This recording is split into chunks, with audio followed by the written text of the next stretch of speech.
He bought a burned-down house for $99 and found a locked steel door buried beneath the basement floor.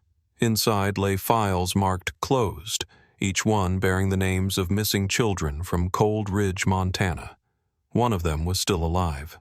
Her name was Lily Harper, and she remembered the man who'd locked her away. Before this story ends, fire, snow, and a dog's loyalty will decide who survives.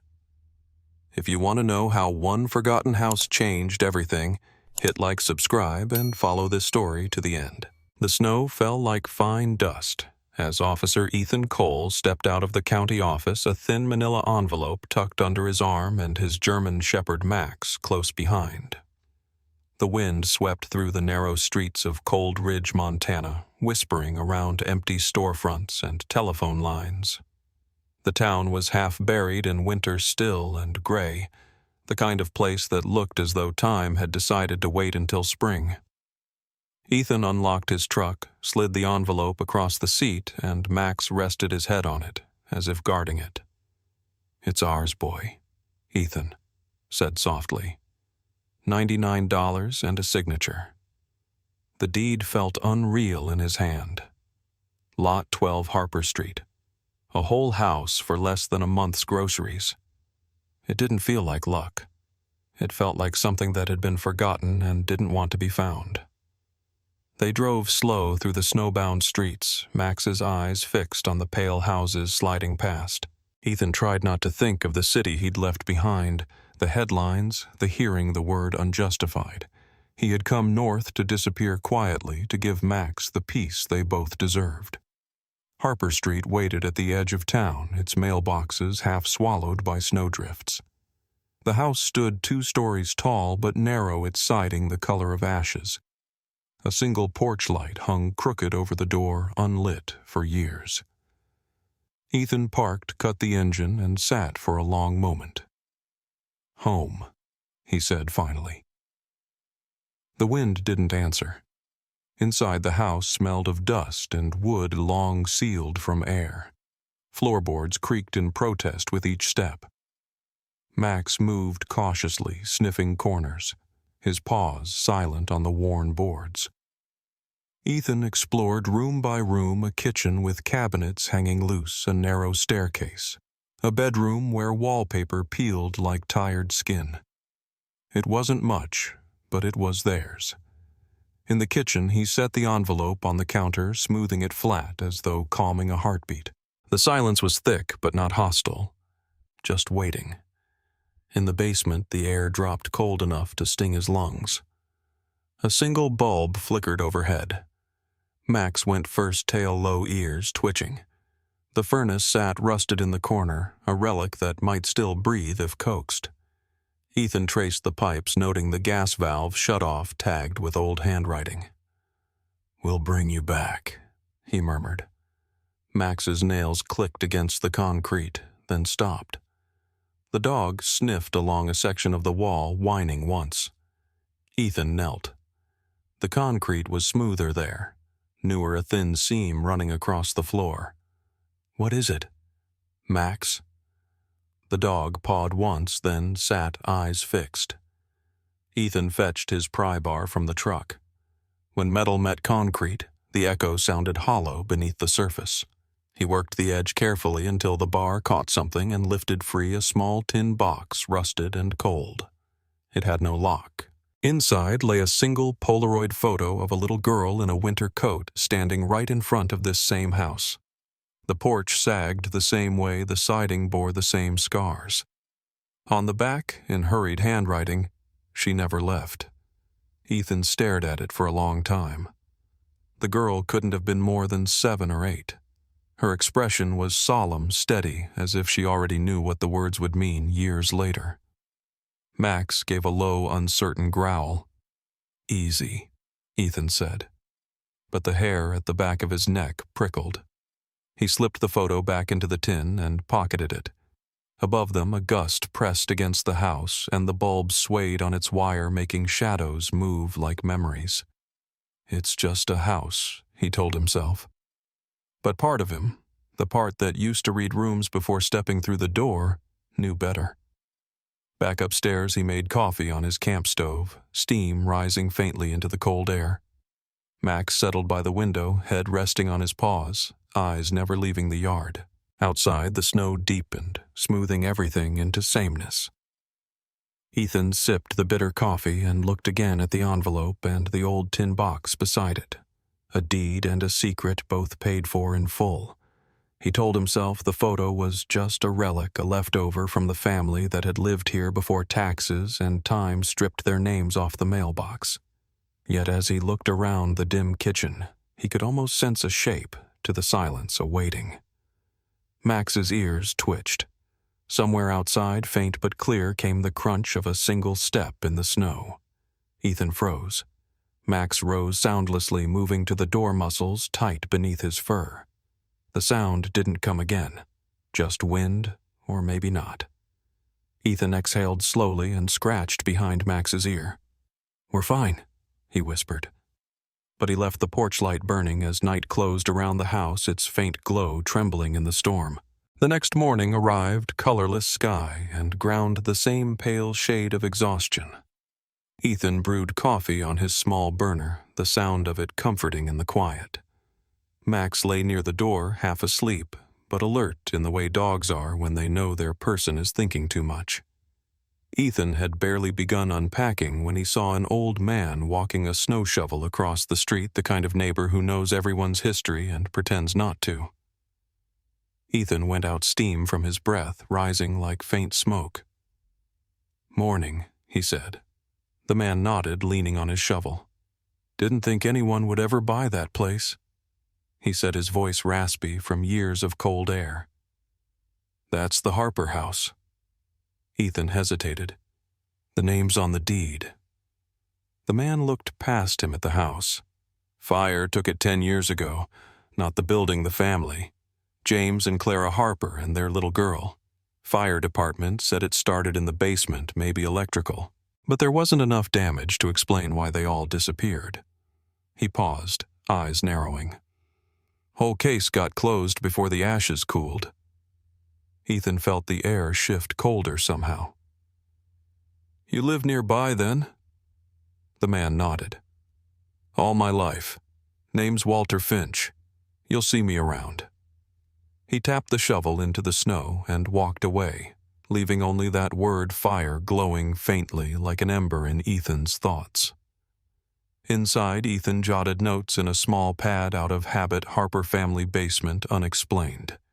He told himself he was only being thorough, but part of him was already working the angles the way he once did on the job. Max paced near the basement door, nose low, restless. Ethan gave a quiet whistle. "We'll leave it for now." The rest of the day passed in muted rhythm, fixing the heater, checking windows, listening to the house breathe. By evening, the wind rose, pushing against the siding, and snow thickened to a steady fall. The lights flickered once, then steadied. Max lifted his head every few minutes, ears pricked toward the back door. Around midnight, when the world outside was reduced to wind and white, Max stood abruptly and growled low and deep, the sound of certainty, not alarm. Ethan set down his mug, every instinct from his old life sharpening. "What is it?" Max went to the back door, hackles, slightly raised nose pressed to the lower crack. The sound came faintly, then a small, quick rhythm on the wood. Knock. Pause. Knock again. Ethan switched off the lamp and moved quietly. The knocks came once more, softer this time. He opened the door halfway, letting the cold spill in, and froze. A little girl stood on the porch, her coat too thin, hair matted with snow. She couldn't have been more than 10. Her lips were pale, trembling, her eyes wide and gray as the storm. "I live here," she whispered, voice barely sound. Ethan stepped aside without thinking, the officer in him moving before the man could question. "Come inside, you'll freeze." Max hovered uncertain, but when the girl stumbled forward, he backed up, giving her space tail low. Ethan shut the door and wrapped her in his own blanket from the chair. "What's your name?" She hesitated, looking toward the hallway as if expecting something familiar to appear.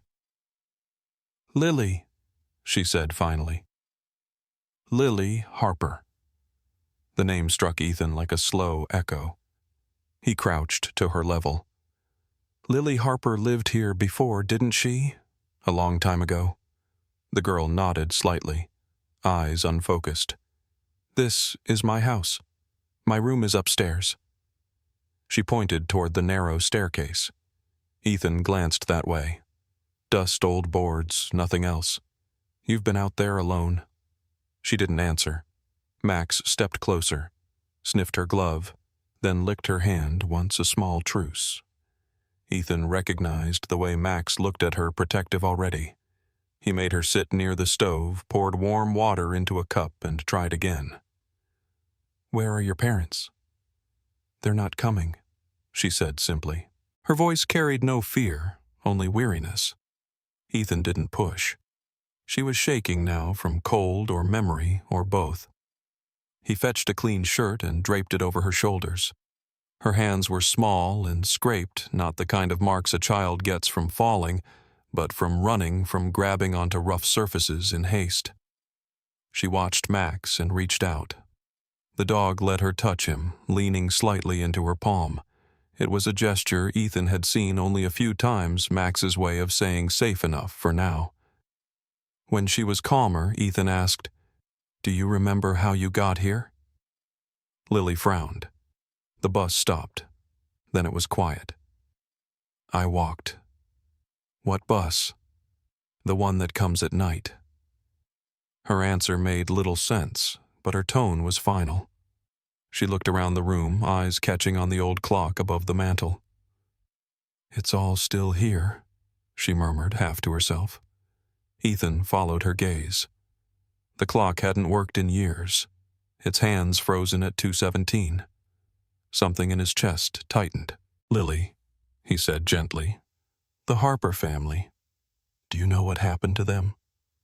She shook her head slowly. "They were supposed to stay, but they didn't." The wind rattled the window, and Max lifted his head again, ears toward the yard. Ethan looked at the door, suddenly aware of how small the house felt, how much of it was still unknown. He would call the sheriff in the morning, he told himself. Get the girl somewhere warm and safe. For now, she needed rest. He gave her the spare blanket from the couch and made a bed near the stove. "Sleep here tonight," he said. She nodded, curling against Max, who lay beside her without command.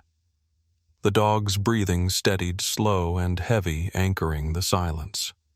Ethan sat at the table watching the snow drift against the windows, thinking of the neighbor's story of fire and vanished names of a little girl who had appeared out of a storm carrying the same name as one who never came back. At 2:17, the clock gave a soft click. Ethan looked up sharply, but the hands did not move. He exhaled long and slow. Max opened one eye as if to say he'd heard it too. Ethan whispered to himself, "We'll figure this out in the morning." Yet somewhere beneath the wind he could have sworn he heard another sound, something like a child's whisper fading through the floorboards. "I live here." Morning came like a slow apology.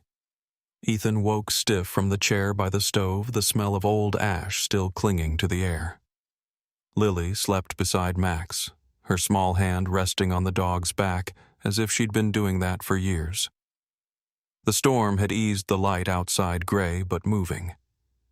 Ethan brewed coffee quiet so as not to wake her and looked at the photograph again. "Lily Harper," he said under his breath. "Who are you really?" He called Sheriff Wallace's office as soon as the lines reopened. The deputy on duty said the sheriff was out on county roads and wouldn't be back until late. When Ethan mentioned a child found in the storm, the deputy asked her name. "Lily Harper," Ethan replied. There was a pause on the other end, then the deputy said, "That's impossible," and hung up. Ethan stared at the receiver, uneasy. Max tilted his head, sensing the shift. "We're going into town," Ethan said. Lily stirred when he told her, but said little. She seemed to understand more than she said, watching the snow from the truck window, her reflection pale and unreadable. At the town hall, the clerk at the records desk looked up when Ethan presented his badge. "I'm here about a child. Lily Harper." Ethan began. The woman frowned, searching her computer. "That name's active," she said finally. "Adopted through a state-sponsored foster care program 4 years ago." Ethan leaned closer. "Show me." The clerk hesitated, then turned the screen. The file listed Lily Harper, age 10, guardians deceased, program code SFP-19. It included a recent school record, though no school existed by that name in the county. "Who authorized this?" Ethan asked. The woman scrolled down. "State Division of Child Welfare," she said, then added softly, "That office shut down 2 years ago." Ethan felt the air thin. "So who's updating it?" The woman's answer was a whisper. "No one." Ethan printed a copy and thanked her. As they stepped outside, the snow had begun again, lighter now, drifting like dust over the steps. Lily's breath clouded in front of her. "You found something," she said quietly. Ethan studied her face. "Maybe," he said. "Do you know this program?" She shook her head, pulling her coat tighter. "They made me use that name," she murmured. "Said it was safe." The words stayed with him all the way to the station. The building stood low and square at the end of Main Street, its windows half covered in frost.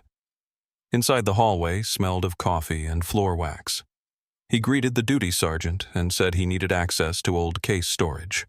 "County clearance only," the man replied, eyeing Ethan's out-of-town badge. Ethan kept his tone calm. "This involves a minor and a possible identity fraud. You want me to call Helena?" That was enough. 10 minutes later, he was in the basement evidence room, key in hand.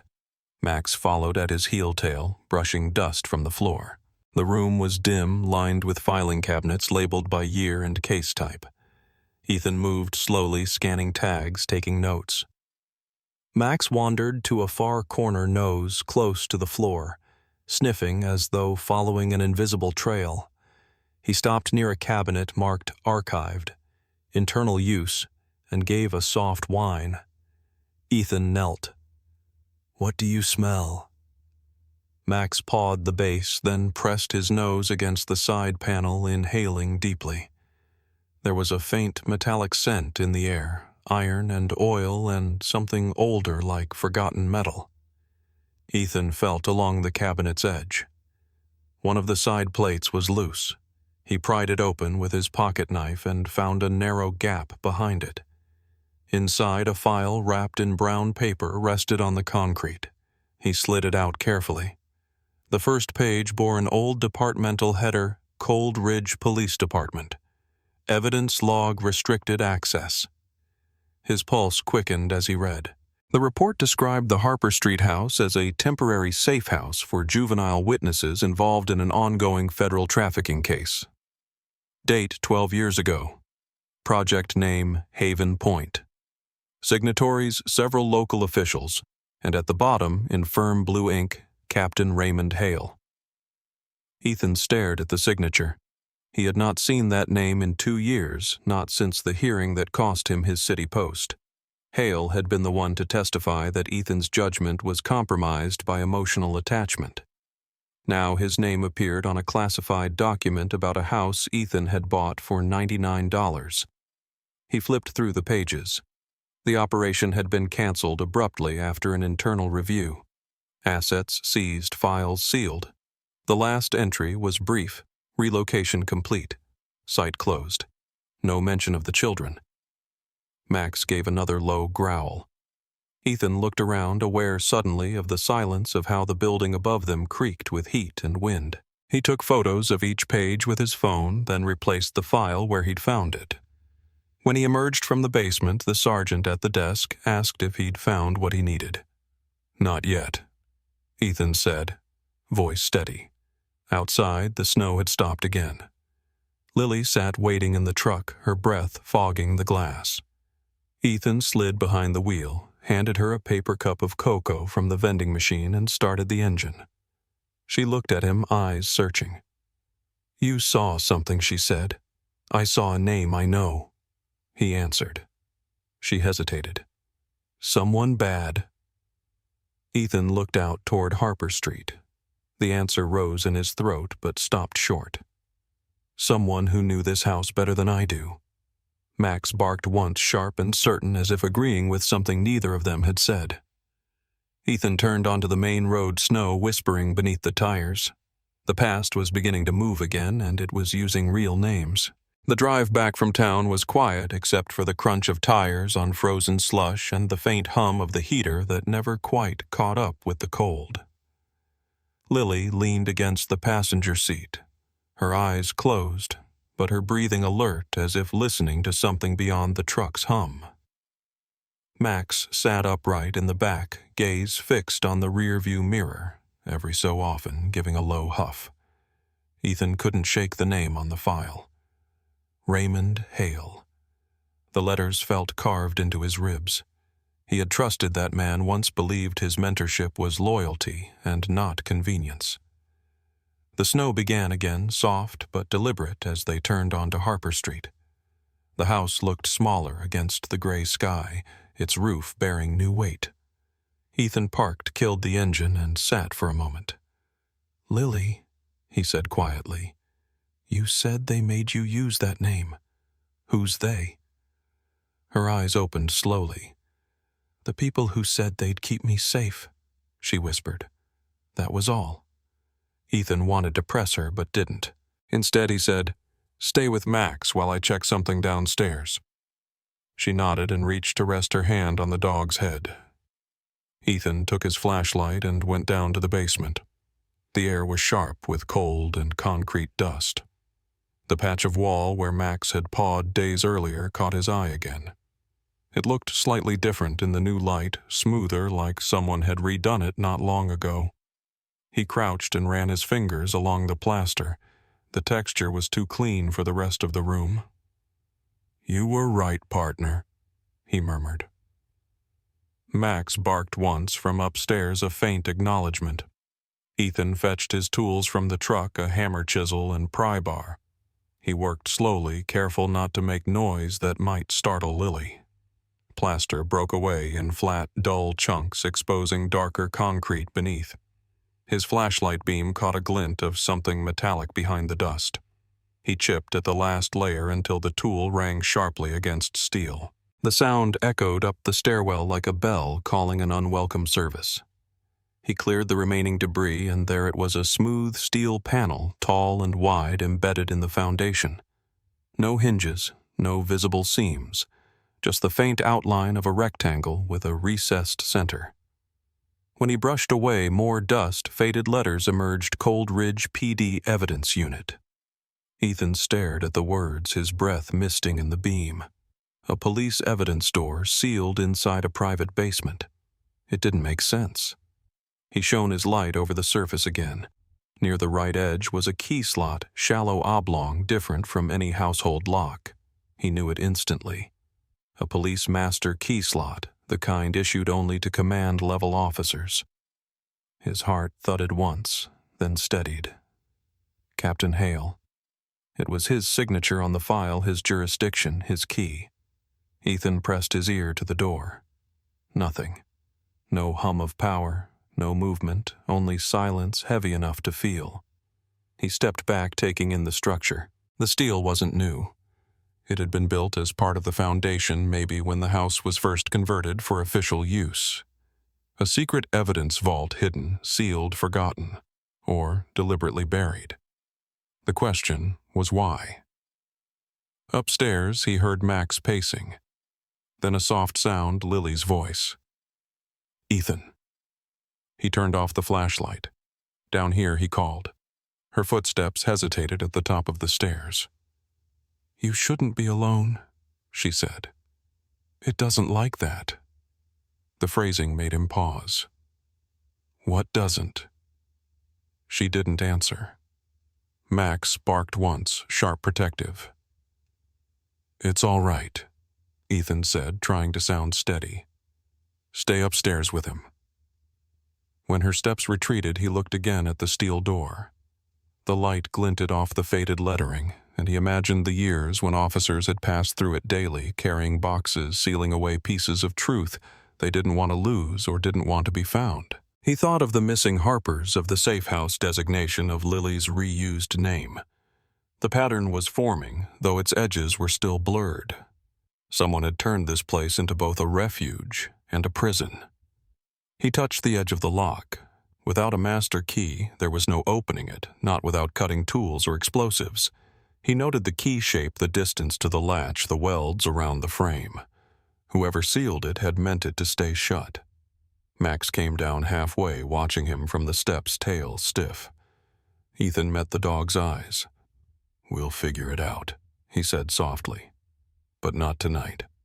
He took one last photograph of the door with his phone, including the lettering, then covered the exposed area loosely with the broken plaster so it wouldn't draw attention if anyone came by. As he turned to leave, he noticed faint scrape marks near the floor, a pattern of small arcs, metal on metal, as if someone had dragged a heavy object through before sealing the wall. He crouched closer. The marks led to the door and stopped at its base. Something or someone had gone in. He switched off the light and climbed the stairs, each step echoing in the cold. Lily was waiting in the kitchen, sitting cross-legged with Max's head in her lap. "You found it, didn't you?" she asked. Ethan hesitated. "Found what?" "The door," she said simply. Her tone wasn't surprise. It was memory. Ethan looked at her for a long moment. "You've been here before," he said quietly. She nodded once, eyes down. "But I wasn't supposed to remember." Max's tail brushed against the floor, once slow as a metronome counting silence. Ethan stood at the window and looked out at the gray snow beyond the glass. Somewhere in his coat pocket, his phone buzzed a single message from an unknown number. "Leave it sealed, Cole. For your own good. No signature. Just that." Ethan closed the phone, his pulse steadying in that calm he only knew from old crime scenes. The door beneath the house wasn't just metal and bolts. It was a line drawn years ago by men who didn't expect anyone to cross it again. But Ethan Cole had already crossed worse. By evening, the wind had risen into a steady roar, the kind that scours the edges off every sound. Snow moved sideways across the fields, piling against fences and swallowing the outlines of the world. The news from the car radio said it would be the worst blizzard in a decade. Roads were closing, power lines icing over, and Cold Ridge was about to disappear beneath its own breath. Ethan set candles in glass jars and filled the stove with the last of the split wood he'd brought from town. The lights flickered once-twice, then went out completely. Lily watched from the couch, her small face caught in the glow of the lantern. Max lay near the stove body, tight eyes following the shifting shadows. The house sighed under the weight of snow, every creak magnified by the dark. Ethan checked the windows and door latches, then hung a blanket over the back doorway to block drafts. "We'll stay warm here," he said quietly. "The storm will pass." Lily nodded, clutching Max's collar as if he were a lifeline. "It's quieter when the power's gone," she whispered. Ethan poured hot water into tin cups and handed her one. "That's the wind talking. It can't hurt us." He wanted to believe that.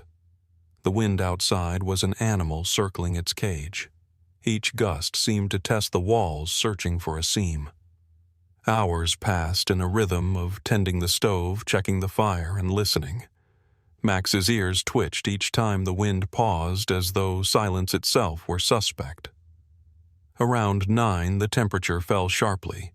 Frost edged the inside of the kitchen window. Ethan spread extra blankets on the floor and showed Lily how to sleep near the stove without touching the iron. She smiled, faintly brave in the small way children are when fear has already visited once. "You were a police officer," she said suddenly. "You still are, aren't you?" Ethan looked at the fire. "Not anymore." "Then why do you still act like one?" The question was innocent, but it pressed deep. "Habit," he said finally.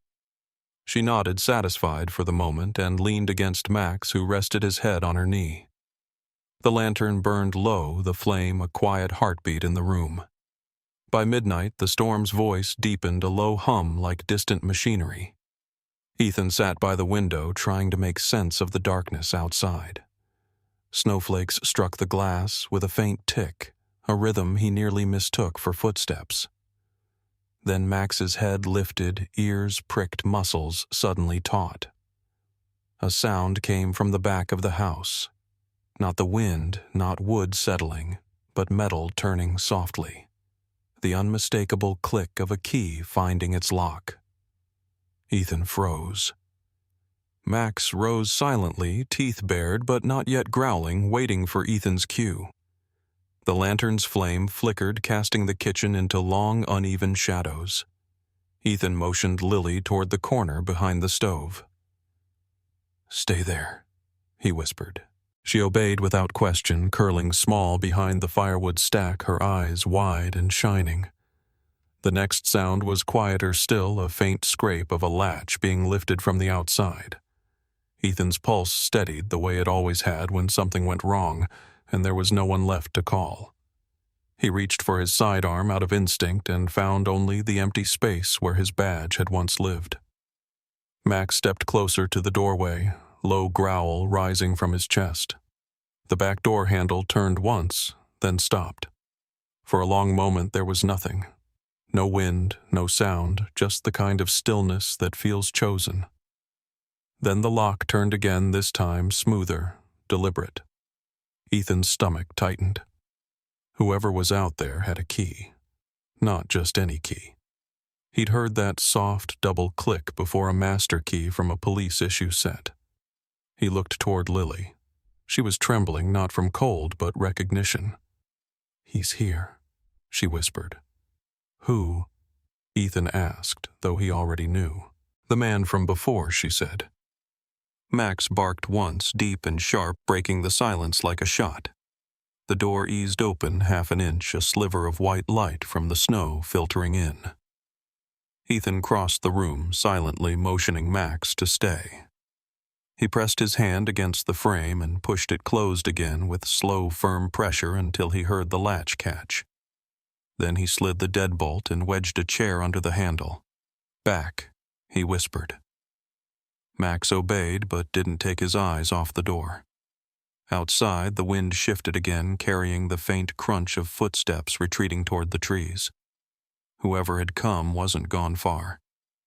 Ethan waited another full minute, counting breaths. Then he turned down the lantern's flame until the room dimmed to ember light. Lily's voice was barely audible. "He used to come at night," she said. Ethan crouched beside her. "Who did the man with the silver badge?" she said. "He said the door downstairs had to stay closed even if someone was inside." Her words hit him harder than the cold. "Did you ever see what was in there?" She shook her head. "He said I didn't need to." Max moved toward the basement stairs, tail low, listening. The floor beneath them creaked once, and a gust of air slipped through the small gaps in the window frame, carrying the smell of snow and something faintly metallic like old iron. Ethan checked the door again, then sat back against the wall. "We stay awake tonight," he said. "All of us." The storm howled against the siding, but inside the house another kind of silence settled, one made not of peace, but of waiting. Max lay with his muzzle on his paws, eyes fixed on the door. Lily leaned close to Ethan, whispering, "He'll come back." Ethan looked toward the window where the snow pressed thick as plaster and said softly, "Then we'll be ready." Morning came muted and gray, the kind of light that arrives tired. The storm had eased, but left the world buried under heavy snow. The house creaked softly, adjusting to the cold. Ethan hadn't slept. He'd kept his hand near the lantern all night, listening for every sound that didn't belong. Lily slept near Max, both of them close to the stove, safe for the moment. The back door remained locked, its frame stiff with frost. Ethan brewed coffee on the camp burner, the small hiss of the flame grounding him. The knock came just after dawn, 3 sharp raps that carried authority, not uncertainty. Max's head shot up before the second knock landed his body, stiffening, a low growl rising deep in his chest. Ethan looked toward the window and saw a shadow moving on the porch. A man in uniform stood there, coat collar turned up against the cold badge glinting in the early light. Sheriff Wallace. Ethan opened the door halfway but kept the chain latched. "Morning, Sheriff." Wallace offered a smile that didn't reach his eyes. "Morning, Cole. Rough night, I bet. The blizzard shut half the county down." "We managed," Ethan said. Max barked once, sharp and deep. The sheriff's gaze flicked to the dog. "Big animal," he said. "Hope he's licensed." "He's disciplined," Ethan replied evenly. "What can I do for you?" Wallace's tone shifted, losing its politeness. "It's about this property. Seems there's been a mistake with the auction. County office called this morning, said the sale was invalid. The house wasn't supposed to be listed." Ethan felt a chill that had nothing to do with the weather. "Invalid how?" Clerical mix-up, Wallace said too quickly. "The deed you've got, it's no good. The county will refund your money." He extended a gloved hand as if expecting Ethan to hand the keys over right then. Max growled again, louder this time, moving forward until his shoulder brushed Ethan's leg. "Easy," Ethan murmured, though his hand rested gently on Max's collar, ready if needed. "Sheriff, that paperwork was verified. The court clerk signed it." Wallace shook his head. "Doesn't matter. It's restricted property. Belongs to the department." "To the department," Ethan repeated slowly. "You mean Cold Ridge PD?" Wallace's smile returned tight and careful. "Exactly. Internal affairs property, technically. Old evidence location. I'll handle the transfer myself." Ethan didn't move. "Who told you that?" The sheriff's expression hardened. "You can check with Captain Raymond Hale if you don't believe me. He authorized the original order." The name dropped between them like a stone. Ethan didn't respond, just unlatched the chain and stepped out onto the porch, closing the door behind him before Max could lunge forward. The cold hit like glass. "I think I'll confirm that myself," Ethan said. Wallace frowned. "No need to make this complicated. You weren't supposed to be here in the first place. I'm just trying to clean this up before someone higher up gets involved." "Someone like Hale?" Ethan asked quietly. The sheriff's gaze sharpened, and for a second the mask slipped. "You'd be smart to leave this alone." Then he turned, trudging through the snow toward his idling cruiser. Max barked once from inside a sound that followed the sheriff down the path. Ethan waited until the car disappeared beyond the drifted fence before re-entering. The house felt smaller somehow, the air thinner. He pulled the envelope from the kitchen drawer, the same one that had carried his deed from the auction. The papers were crisp, stamped official. He spread them across the table, reading line by line. County approval, court authorization, property release signature. At the bottom of the final page in blue ink, slightly faded, was a name he hadn't seen in months. Captain Raymond Hale. Ethan stared at it until the letters blurred. Hale had authorized the property's release, the same man who had testified against him, who had signed off on the evidence safe house years before. It wasn't coincidence. It was structure. A web built carefully enough that only someone familiar with its pattern could see the threads. "You did this on purpose," Ethan whispered. Max moved closer, resting his chin on Ethan's knee. "You knew this was coming," Ethan said to him, half a smile flickering without warmth. Lily came down the stairs, hair tangled from sleep. "The man outside," she said. "He doesn't like this house." Ethan nodded. "Neither do a lot of people, apparently." She looked at the papers on the table. "That's his name, isn't it? The one you saw in the files? Yes, Ethan said quietly. Captain Hale. She didn't ask more. She went to the window, pressing her hand against the glass. He'll send others, she said softly, not turning around. They'll want to open the door downstairs. Her voice carried no fear this time, only knowing. Ethan folded the documents back into the envelope and slid it inside his jacket. Then we make sure they can't, he said. Outside, the wind was dying, but the quiet that followed wasn't peace. It was a pause before movement. Somewhere out there, Hale knew the house wasn't as empty as it was supposed to be. And somewhere in its basement, a steel door waited for the one key that still belonged to him. The day after the sheriff's visit, the world outside the house looked buried alive. The snow rose halfway up the windows, the sky a flat gray sheet without direction. Ethan worked silently through the morning, checking the door locks and making notes, though he knew every sound in the house by heart now. Lily sat near the stove with Max tracing circles in the ash on the hearth. She seemed calmer than before, but her eyes followed him every time he passed near the basement. Max had been uneasy since dawn, nose low tail, stiff ears flicking toward the stairs.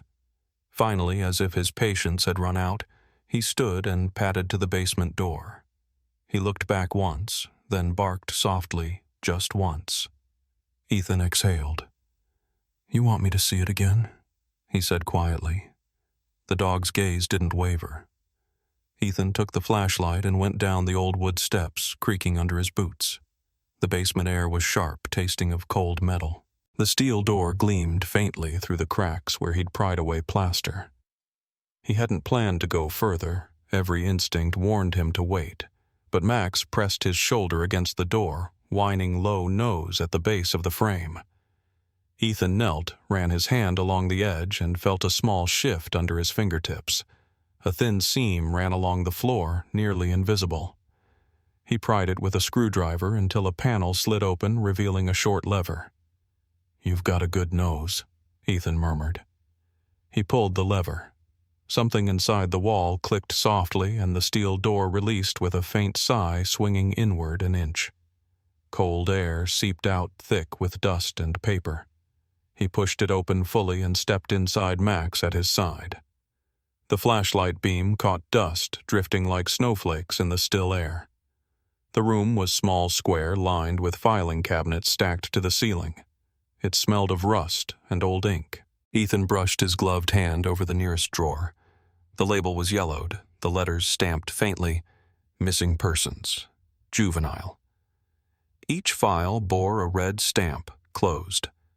He opened one, then another, names, photographs, reports. Children from towns across the county, most cases a decade old. When he reached a folder marked Harper Lily, his chest tightened.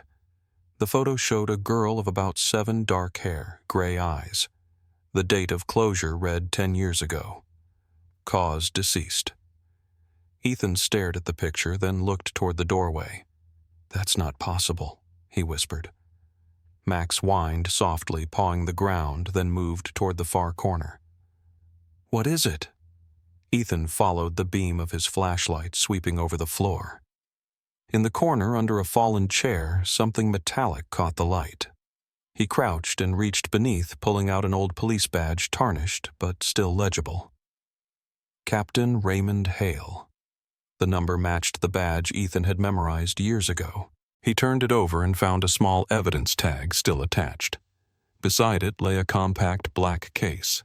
He opened it carefully and found a portable hard drive, old but intact. Max growled softly, his attention fixed on a desk covered by a dusty sheet. Ethan approached, lifted the sheet, and found an ancient monitor and recorder. A label beside the power switch read, Project Haven Point. He plugged the hard drive into the port and turned on the screen. Static filled the room before the image steadied into a grainy video. A little girl sat alone at a metal table, her hands folded tightly in her lap. Her face was pale, her eyes too large. Ethan leaned closer, his heart slowing. She looked exactly like Lily. The timestamp on the corner read 10 years earlier. A man's voice came from off-camera, calm, measured, unmistakable.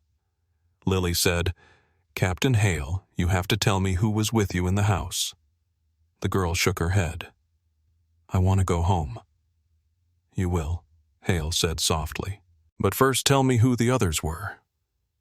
She began to cry quietly.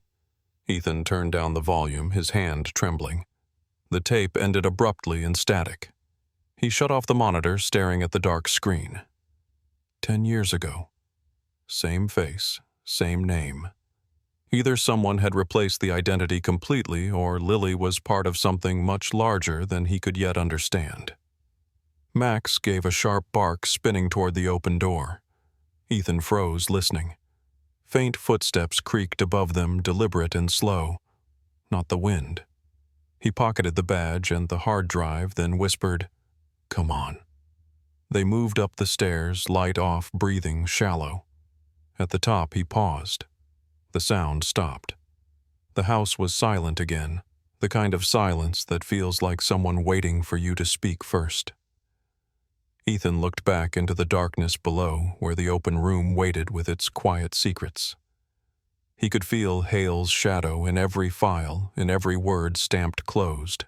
The truth wasn't buried, it had been locked in steel. Ethan had barely shut the basement door when the knock came. Not tentative this time, 3 heavy blows that rattled the glass panes. Max was already at the door, growling, deep fur raised. Lily clutched the railing, her face pale. "Stay behind me," Ethan said quietly, moving toward the entrance. Through the frosted window he saw the gleam of headlights and the outline of 3 figures standing in the snow. The lead figure stepped closer, coat collar, lifted badge catching the light. Captain Raymond Hale. He looked older, heavier in the shoulders, but his eyes were as cold as Ethan remembered. 2 uniformed deputies flanked him, rifles slung at their sides. Hale's voice came calm but carrying. "Open the door, Cole. We're here on official business." Ethan kept his hand on the lock. "You should have called first," he said through the glass. "You're trespassing on private property." Hale smiled faintly. "This property belongs to the department, and you've been tampering with sealed evidence. That's a federal offense." "Then get a warrant," Ethan replied. Hale's expression didn't change. "You really think anyone would issue one against me?" He gestured to the deputies, and they stepped forward, hands on their rifles. "Step aside." "Cole." Ethan looked back at Lily. She was trembling, eyes wide but clear. "That's him," she whispered, her voice breaking. "He's the man who locked me in that room." The words struck like a pulse through the cold air. Hale's jaw tightened, the briefest flicker of recognition crossing his face before he smoothed it away. "You're confused, young lady," he said evenly. "You've been through a lot. Let me take you somewhere safe." Max barked once, sharp, defiant. Hale's hand moved to his sidearm. Ethan stepped forward. "You're not taking her anywhere." "You don't understand," Hale said, his tone softening. "You were a good officer once, but you never learned when to let things go. This house was sealed for a reason. To hide what you did." Ethan shot back. Hale's gaze hardened. "To protect people from what they can't handle." The moment stretched thin. Snow fell heavier outside, the wind carrying a low moan across the fields. Then Hale drew his gun. Everything after that happened fast. Max lunged, a blur of muscle and motion colliding with Hale's arm just as he fired. The shot went wide, striking the metal propane tank near the basement stairs. Ethan heard the hiss before he smelled it, the sudden rush of escaping gas. "Lily, move!" he shouted, grabbing her arm and pulling her toward the kitchen. Hale stumbled back, firing again, the muzzle flash bright in the dim room. Max didn't stop. He drove forward, teeth snapping, forcing Hale against the wall. One of the deputies raised his rifle, but the shot never came fire, found air, and the propane ignited with a deep rolling thunder that shook the house from its frame. The explosion roared through the basement, lifting dust and heat in a single violent breath. The lights blew out, and for a moment the world became a blur of flame and snow. Ethan hit the floor, shielding Lily with his body. The blast tore through the floorboards, sending sparks and debris upward. Heat rolled through the room, searing and bright. Max, Lily screamed. The dog appeared through the smoke, limping but alive, his coat-singed eyes fierce. He grabbed the hem of Lily's coat in his teeth and pulled her toward the back door. Ethan pushed himself up, coughing through the smoke, and followed. Behind them, the basement glowed red, the fire feeding on dry wood and paper. Hale's voice echoed faintly through the roar.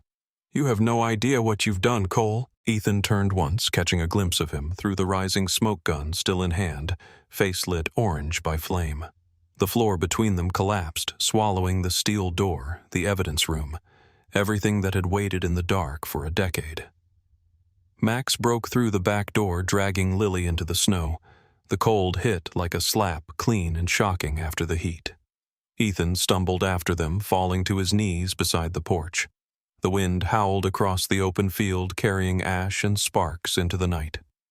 Behind them, the house burned against the white landscape, a column of black smoke twisting into the storm clouds above. Lily pressed her face against Max's neck, sobbing quietly. The dog stood guard over her chest, heaving fur streaked with soot. Ethan looked at the flames and felt something inside him shift, not relief, not victory, but the weight of truth finally unsealed. He could still hear Hale's voice somewhere in the chaos, distant, but alive. The man wasn't finished. Men like him never ended in fire.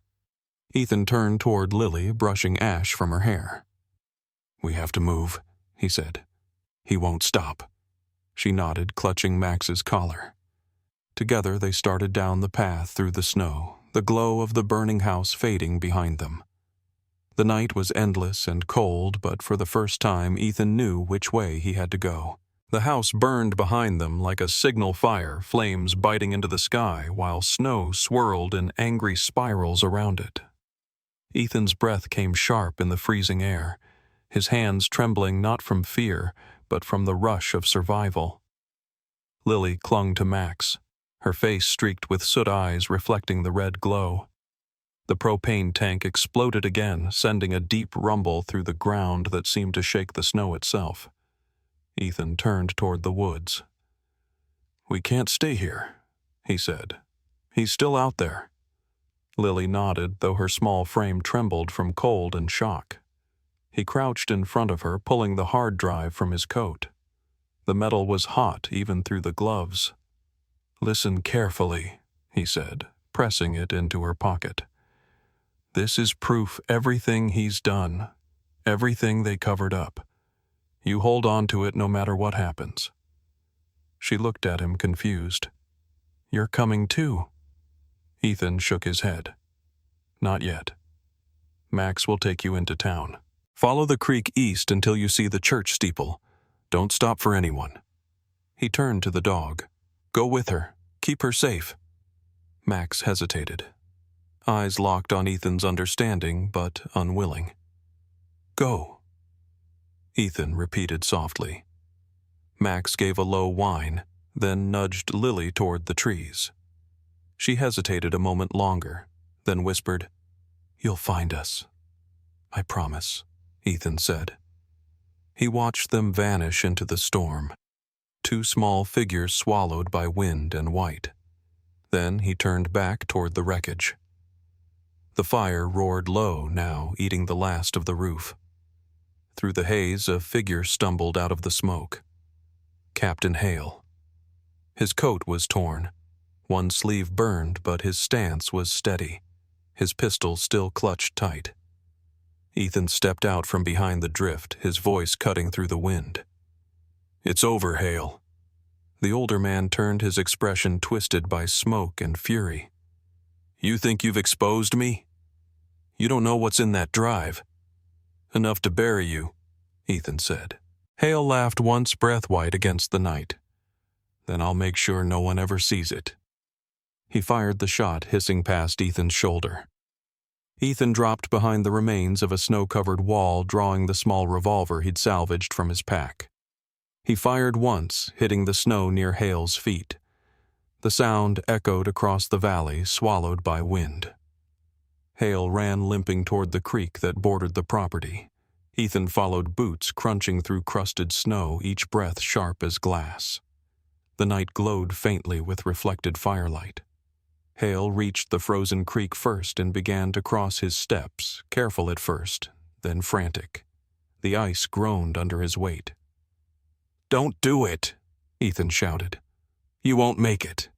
Hale turned mid-stride, face pale against the darkness. "You always were too sentimental," he called back. "That's why you never rose higher than your conscience." The ice cracked loudly beneath him, a jagged sound that split the night. He froze, eyes wide. Then the surface gave way, collapsing into black water. Hale fell through with a choked cry, the sound swallowed instantly by the current. Ethan ran to the edge, dropping to his knees. "Hale," he shouted, scanning the hole. The flashlight beam caught flashes of movement below a hand. The gleam of the badge still pinned to his coat, then nothing. The current pulled him under the broken ice, the dark closing over like a wound sealing itself. Ethan reached forward, the ice shattering under his hands. He felt the cold bite instantly through his sleeves, numbing his fingers. The next crack came beneath him.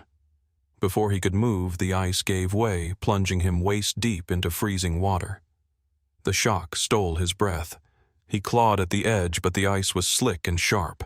The current tugged hard, threatening to pull him the same way it had taken Hale. For a moment, the world narrowed to water pain and silence. Then, above the roar of the storm, came a bark sharp, urgent. "Max." Ethan turned his head. Through the snow, the dog bounded toward him. Lily just behind, shouting something he couldn't hear. Max reached the edge, teeth-bared eyes locked on him.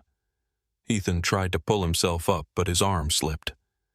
Max lunged forward, grabbing Ethan's sleeve in his jaws. The fabric tore, but the grip held. The dog braced his paws in the snow, pulling backward with all his weight. Inch by inch, Ethan felt his chest rise out of the water, then his shoulder, until he could grab the edge and haul himself onto the ice. He collapsed on the bank, gasping, water freezing instantly in his hair. Max stood over him, panting, steam rising from his coat. Lily knelt beside him, tears freezing on her cheeks. "You said not to come back," she whispered. Ethan coughed, voice hoarse. "You never listen." She smiled through the tears. Behind them, the ice settled, the hole closing with slow cracking sounds until the water disappeared beneath the frost again. Hale was gone, swallowed by the same cold he'd built his secrets upon. Ethan lay there a moment longer, staring up at the sky. Snow fell soft and soundless, covering the footprints, the broken ice, the burned ruin behind them. Max nudged his shoulder, and Ethan pushed himself upright. "We're not done," he said quietly. "That drive, it has to reach the marshal's office." Lily nodded, clutching the pocket of her coat where the hard drive rested. Together they turned toward the faint lights of Cold Ridge glowing miles away, walking into the wind that had carried both fire and mercy. The thaw came late that year. Winter clung to Cold Ridge like a memory that didn't want to fade, but when it finally loosened, the snow melted in long ribbons, revealing the blackened shell of the house and the creek now calm and glassy again. Ethan stood at the edge of the ruins with Lily and Max, the air filled with the scent of wet earth and ash. Federal investigators had arrived 2 days after the fire, following Lily's directions and the fragments of evidence she had carried. The hard drive, though scorched, still held enough truth to unravel everything Hale had built. For weeks, the story spread across the state, a trafficking network disguised under foster care programs using fake identities for missing children. Captain Raymond Hale had been the architect protecting it under the guise of law. The files from the drive exposed the system, the names, and the cover-ups that reached beyond the county lines. When Ethan testified before the federal board, his voice was steady. I wasn't the first to find the truth, he said. A little girl did, and she remembered. His record was cleared within a month. The department's suspension order was rescinded, and a letter of apology arrived on official paper that meant less than the quiet gratitude in Lily's eyes when the agents confirmed she would never have to hide again. Max, whose photograph appeared in local newspapers, received a medal from the governor's office for exceptional service and loyalty in the line of duty. The medal hung briefly around his neck before Ethan placed it on the mantel of the small cabin they were living in temporarily, the ribbon bright against the rough wood. "You earned it," Ethan told him. Max only wagged his tail and leaned his head against Ethan's leg as if medals meant less than the steady rhythm of home. By spring, Cold Ridge began to rebuild. The investigation had brought both shame and relief to the town. People who once avoided the burned lot now came with lumber and nails, helping raise new walls over the old foundation. Lily planted the first flower by the fence, a white iris that bent under the rain but never broke. One afternoon, Ethan found her standing where the front porch used to be, reading a plaque newly mounted into the fresh boards. The bronze caught the sunlight in soft reflection. The engraving read, "Where silence once lived, truth found a voice and loyalty never left." He stood beside her, hands in his pockets. "They wanted to name it after you," he said quietly. "Cold Ridge Youth Center, the Cole Initiative." Lily shook her head. "It doesn't need a name," she said. "Just a place for kids who need to be found again."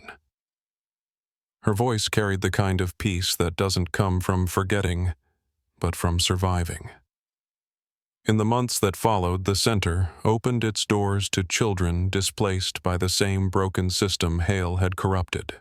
Ethan stayed on as security consultant, Lily volunteered after school, and Max became the building's quiet guardian, trotting between rooms like he understood it was his territory to protect.